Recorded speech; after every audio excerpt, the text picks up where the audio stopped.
राजस्थान की अशोक गहलोत सरकार में मंत्री रहे प्रताप सिंह खाचरियावास के खिलाफ प्रवर्तन निदेशालय यानी ईडी ने बड़ी कार्रवाई की है। ईडी की टीम आज सुबह से ही जयपुर स्थित उनके घर पर छापेमारी कर रही है।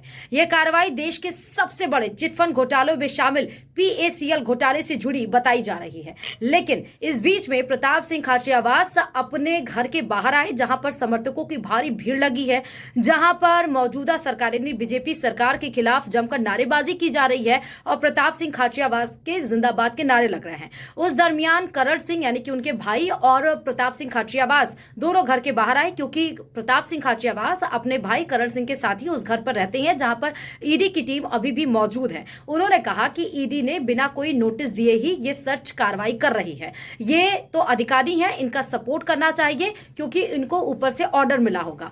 ये बीजेपी हमें डराने की कोशिश कर रही है, हम डरने वाले में से नहीं है। उन्होंने कहा जब राहुल गांधी के को ईडी ने बुला लिया था तो फिर कार्यकर्ता या फिर उस पार्टी से जुड़ा कोई भी शख्स क्या अहमियत रखता है, लेकिन इनको कुछ नहीं मिलेगा। उन्होंने कहा कि मैं अभी टीवी देखकर आया हूं और टीवी पे न्यूज चैनल चला रहे हैं, चिटफंड मामले में यह कार्रवाई की जा रही है। दरअसल चिटफंड के किसी भी मसले से मेरा कोई ताल्लुक नहीं है, ऐसा प्रताप सिंह खाचरियावास कह रहे हैं। उन्होंने कहा कि मैं किसी भी कंपनी से नहीं जुड़ा हुआ हूं, मेरा जो काम है वो जनता को पता है और कृपया करके इस तरह के न्यूज चैनल्स पे ना चलाएं। कभी किसी अंबानी, किसी रिलायंस से या किसी कोई कंपनी से मेरा कोई ताल्लुक नहीं है। और पहले भी ये ईडी 2014 या 15 में इस तरह की कार्रवाई कर चुकी है। इस तरह के कोई भी दस्तावेज उनको नहीं मिले थे। उन्होंने कहा नोटिस में प्रीमियर सीज की नोटिस दी गई है और उस पर ही ये कार्रवाई करने के लिए आई होती है। उन्होंने कहा अगर ये नोटिस मुझे पहले दे दिया जाता तो मैं बता देता। प्रीमियर सीज का मतलब उन्होंने ये बताया कि मतलब जब वो छापेमारी करेगी